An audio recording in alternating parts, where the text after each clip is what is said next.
नमस्कार दोस्तों, मैं जनार्दन दीक्षित एक बार आपका फिर से स्वागत करता हूं हमारे YouTube channel A2 education group में। साथियों, हम समास प्रकरण की बात कर रहे थे और जिसमें हमने समास के द्वंद्व समास को पढ़ा और द्वंद्व समास के 3 हिस्से बांटे और उनको वैकल्पिक द्वंद्व, समाहार द्वंद्व और इतरेतर द्वंद्व के क्रम में पढ़ा। और हमने लास्ट में ये भी देखा कि इतरेतर द्वंद्व समास किस तरह से वैकल्पिक द्वंद्व समास से भिन्न हो रहा था, किस तरह से दोनों के लक्षणों में कुछ असमानताएं मिल रही थी जो बहुत ही सूक्ष्म थी, लेकिन देखा जाए तो उनका महत्व जो था अपने आप में बहुत ज़्यादा था। तो हमने कल द्वंद्व समास को ख़त्म किया। अब हमारा समास में अंतिम प्रकरण बच रहा है जिसको हम जानते हैं बहुब्रीहि समास के नाम से। सामासिक इतिहास में सबसे ज़्यादा अगर विवादास्पद अगर कोई समास में रहा है तो बहुब्रीहि समास ही रहा है। इसके विवादास्पद होने का सबसे बड़ा कारण जो होता है कि बहुब्रीहि समास के अंतर्गत आने वाले जितने भी उदाहरण होते हैं उनमें से एक भी उदाहरण ऐसा नहीं होता है जो पर्टिकुलर बहुब्रीहि समास के लिए ही निर्धारित किया गया हो। अर्थात बहुब्रीहि समास के उदाहरण में बहुब्रीहि समास के अलावा भी कोई समास हो सकता है, लेकिन यहाँ पर इस बात की कोई सियोरिटी नहीं होती है कि होगा ही होगा। ये बहुब्रीहि समास का कोई उदाहरण है, उसमें कोई अन्य समास हो भी सकता है और नहीं भी हो सकता है। क्योंकि बहुब्रीहि समास इसीलिए इतना विवाद में रहता है, इसके उदाहरण अक्सर परीक्षाओं में देखो तो इन पर ही विवाद होते हैं और ये सब प्रक्रियाएं हमको देखने को मिलती रहती हैं। तो आज हम इसी ऐतिहासिक उदाहरण को पढ़ेंगे जिसे हम बहुब्रीहि समास के नाम से जानते हैं। तो हम प्रयास करेंगे कि इन समस्याओं से कैसे बचा जाए और इनको कैसे बेहतर ढंग से हल किया जाए परीक्षा में उस कक्ष के अंदर बैठ करके, क्योंकि परीक्षा देते समय हमारे ऊपर एक एक्स्ट्रा प्रेशर भी बना होता है, एक दबाव होता है जो परीक्षा के अंदर अपने आप बन जाता है। तो आज हम बहुब्रीहि समास को बहुत ही बेसिक एवं निचले स्तर से शुरू करेंगे और प्रयास करेंगे, चूंकि समास तो बहुत छोटा है लेकिन हम इसको आसान करने के लिए 2 भागों में समझेंगे। पहले भाग में हम बहुब्रीहि समास की प्रकृति को जानेंगे, क्या होता है, इसकी परिभाषा क्या होती है, इसके प्रमुख उदाहरणों के बारे में, और उसके बाद में अन्य उदाहरणों को हम अगले वीडियो में समझेंगे। आपके लिए दोनों ही जो वीडियो होंगे, जो दोनों ही वीडियो आपको दी जाएंगी वो दोनों ही महत्वपूर्ण होंगी। तो अब हम शुरू करते हैं अपना आज का जो सेशन रहेगा बहुब्रीहि समास को लेकर के। तो पहले हम हेडिंग डाल देते हैं बहुब्रीहि समास।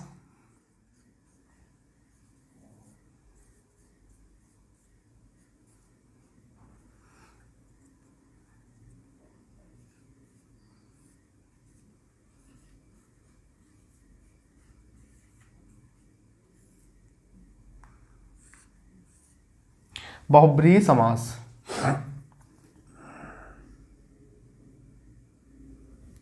सर्वप्रथम बहुब्रीहि समास को पढ़ने से पहले हम यही जान लें कि बहुब्रीहि का मतलब क्या होता है, क्योंकि हमने जितने भी समासों को पढ़ा है हमने हर समास के अर्थ को जाना, यहाँ तक कि हमने ये भी जाना कि समास के पद का अर्थ क्या होता है। तो हमने वहाँ देखा था कि सम उपसर्ग और आस धातु से मिलकर समास बना था। तो हम जानेंगे बहुब्रीहि समास का मतलब क्या होता है। तो बहुब्रीहि का मतलब हुआ, ये 2 भागों से मिलकर बना, आपको दिख रहा है बहु और ब्रीहि। तो बहु और ब्रीहि से मिलकर बना है बहुब्रीहि। तो हम इसको इस तरह से लिखेंगे, बहु प्लस ब्रीहि। और बहु का अर्थ यहां होता है बहुत अधिक, अत्यधिक मात्रा में, बहुत अधिक। और ब्रीहि का मतलब होता है अनाज।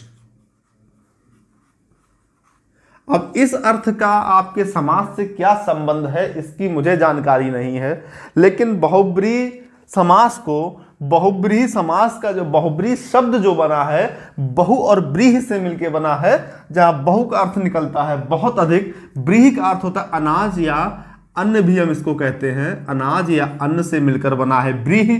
तो बहुत सारा ब्रीहि अर्थात बहुत अधिक मात्रा में अन्न, उसे ही हम बहुब्रीहि कहते हैं। तो ये तो बात हुई बहुब्रीहि के पद की कि बहुब्रीहि जो शब्द है इसका अर्थ क्या है। अब हम बहुब्रीहि समास पे बात करेंगे और अन्य समासों की भांति बिना किसी परिभाषा की, भूमिका के बहुब्रीहि समास को भी समझेंगे। बस एक लाइन में इसका पहचान लिखेंगे। कभी कभी पूछ दिया जाता है कि उस समास को बताओ जिसमें बहुब्रीहि समास एक भी पद प्रधान नहीं। बहुब्रीहि समास की ये सोल है या कह लो ये आत्मा है। बहुत बार परीक्षाओं में यही लाइन पूछ दी जाती है कि उस समास को बताइए जिस समास का एक भी पद प्रधान नहीं होता है, उसे क्या कहते हैं? तो उसको हम बहुब्रीहि समास कहते हैं, क्योंकि ना तो इसमें प्रथम पद प्रधान होता है, ना ही इसमें द्वितीय पद प्रधान होता है। तो इसमें कौन सा पद प्रधान होता है? तो इसमें इसको हम एरो लगा के लिखेंगे, एक भी पद प्रधान नहीं, और प्रधान होगा फिर कौन? अन्य पद प्रधान। अन्य पद प्रधान, एक भी पद प्रधान नहीं होगा, ना पहला ना दूसरा, अन्य पद प्रधान होता है किसमें? बहुब्रीहि में। बहुब्रीहि समास का कोई भी पद प्रधान नहीं होता है, उसका कोई अन्य पद प्रधान होता है। अगर आपको ये याद नहीं हो रहा है कि बहुब्रीहि समास में कौन सा पद प्रधान होता है, तो ऐसे याद रखिए कि अगर ब्रीहि का मतलब मैंने बताया अन्न, अन्न में अगर देखा जाए गेहूं भी अन्न होता है, चावल भी अन्न होता है।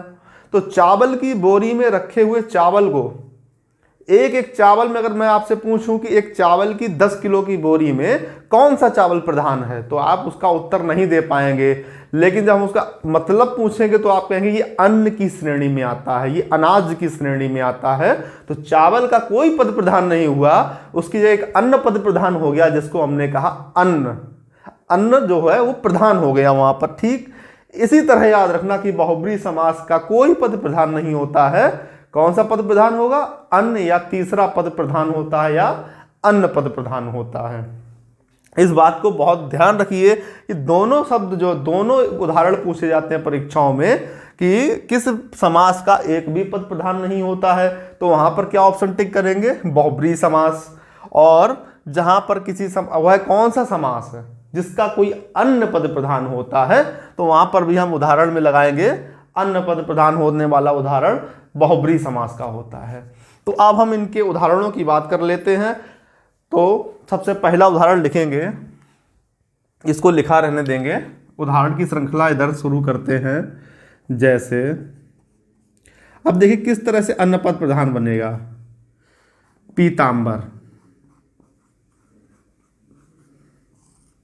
पीतांबर। तो पीतांबर का जब हम विग्रह करेंगे तो पीला है,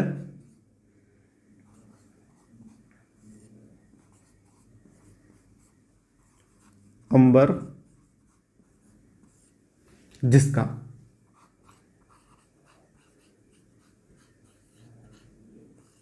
पीला है अंबर जिसका। पीला अंबर किसका होता है? पीला अंबर कहा जाता है श्री कृष्ण को।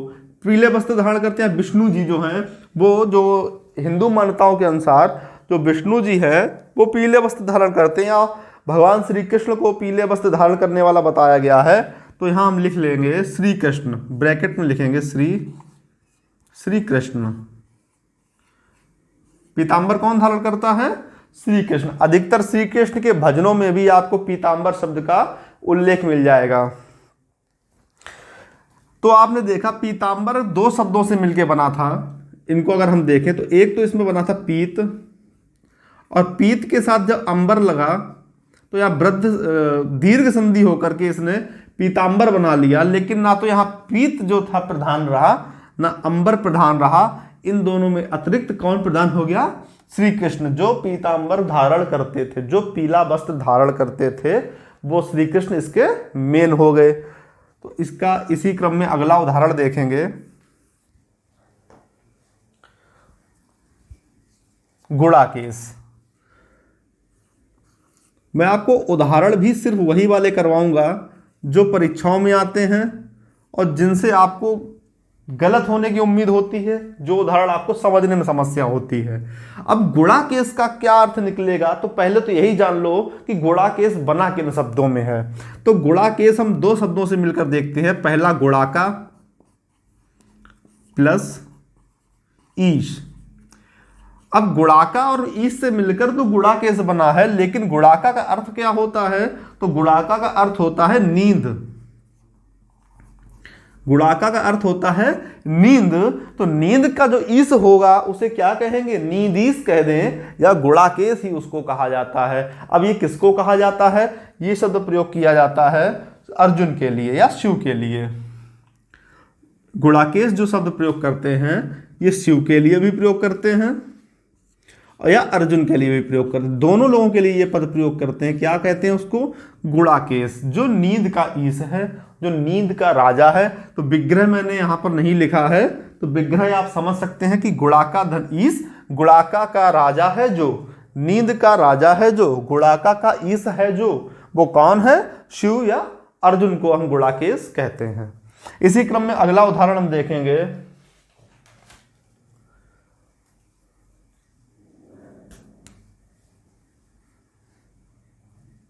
शाखा मृग।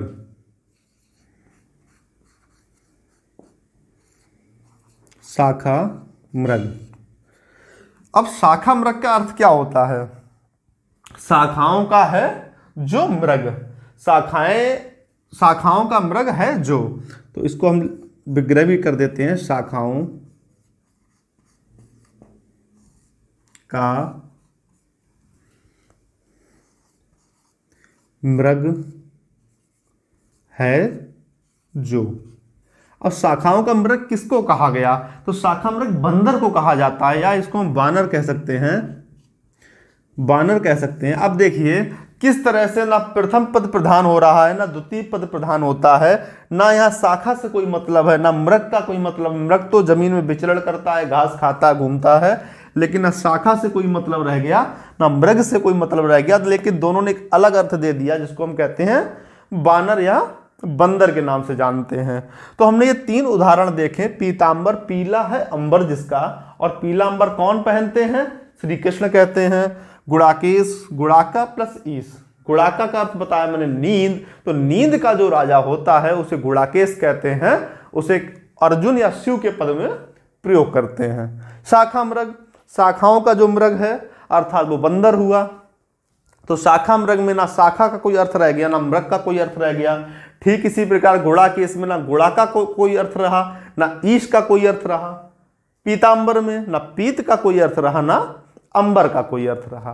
तो इधर आपने इन तीन उदाहरणों से देखा होगा कि जो बहुब्रीहि समास में जैसा कहा गया कि कोई पद प्रधान नहीं, ना पहला पद प्रधान ना दूसरा पद प्रधान, तो इसका कौन सा पद प्रधान हुआ? तीसरा पद प्रधान हुआ। तो अगर आपसे ये पूछा जाए कि वह कौन सा समास होता है जिसका एक भी पद प्रधान नहीं होता है, तो उसका उत्तर बहुब्रीहि समास, और वह समास जिसका कोई अन्य पद प्रधान होता है तो उसका भी विकल्प बहुब्रीहि समास।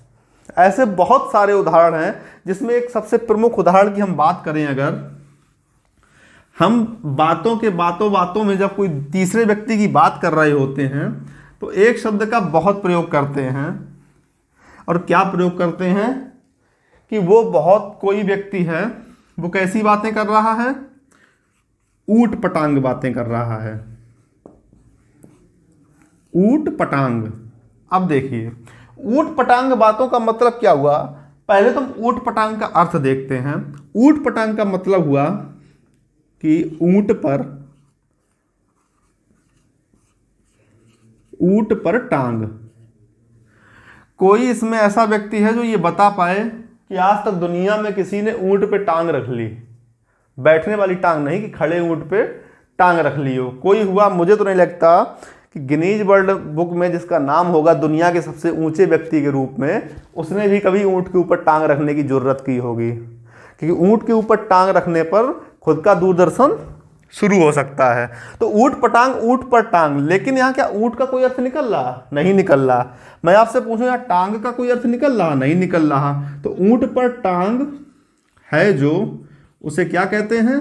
ऊट पटांग या बेतुका, जिसका कोई अर्थ ही नहीं, इसे कहते हैं बेतुका। तो ऊट पटांग के उस समास का उदाहरण निकला, बहुब्रीहि समास का उदाहरण निकला। नकटा, ये ऐसे उदाहरण जो बहुत परीक्षाओं में पूछे जाते हैं और यहां से लोग गलतियां भी करते हैं। नकटा, नकटा का जब अर्थ निकालेंगे, नकटा का तो पहले विग्रह ही कर दें। तो इसका विग्रह होगा नाक है कटी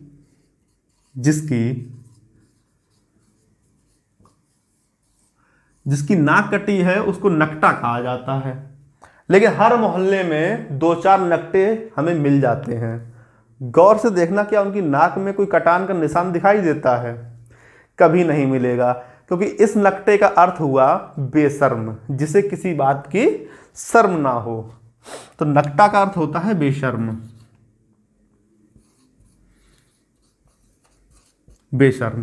तो नकटा नाक है कटी जिसकी, तो इसमें आप देखिए ना, नाक का कोई अर्थ निकला कि नाक के जो पद की कोई प्रधानता नहीं रह गई, कटे हुए पद की कोई प्रधानता नहीं रह गई। अब प्रधानता किसने ले ली? उस बेशर्म शब्द में, जिसके अंदर शर्म ना हो, जिसके अंदर हया ना हो, उसे हम नकटा के नाम से भी अभिभूषित कर सकते हैं। तो ये हमने बहुब्रीहि समास की प्रारंभ की परिभाषा, बहुब्रीहि समास के जो बहुब्रीहि शब्द का जो शाब्दिक अर्थ था वो समझा।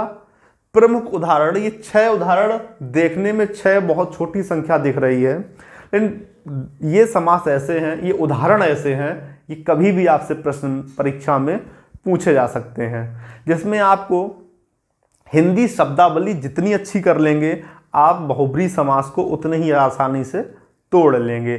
जैसे गुणाका प्लस ईस, बहुत से लोग गुणाका का अर्थ नहीं जानते हैं। अगर आप जानते हैं तो ये बहुत अच्छी बात है। तो आप प्रयास करिए कि हिंदी शब्दकोश पर थोड़ा ध्यान दे दें, अर्थ निकालना सीखें। अब इसमें ही बहुब्रीहि समास को जब पढ़ेंगे तो बहुत से उदाहरण हैं, जिसमें से पंचानन, पंचवटी, दशानन। तो अब हम इन उदाहरणों की बात करेंगे अपने अगले वीडियो में, क्योंकि ये ऐसे उदाहरण हैं जिन उदाहरणों पर विवाद रहे हैं, कंट्रोवर्सी रही है। तो इन उदाहरणों को हम समझेंगे। और एक बार ये भी आपको बता दें कि जो बहुब्रीहि समास होता है, इस समास को थोड़ा सा मैं संस्कृत के पदों में जोड़ के आपको समझाने का प्रयास करूंगा, जिससे कि आपको बहुब्रीहि समास पारदर्शिता के साथ समझ में आएगा, पानी की तरह स्वच्छ हो जाएगा कि आपको समझने में आसानी रहेगी। तो हम आपसे मिलेंगे अपने अगले वीडियो में। तब तक के लिए नमस्कार।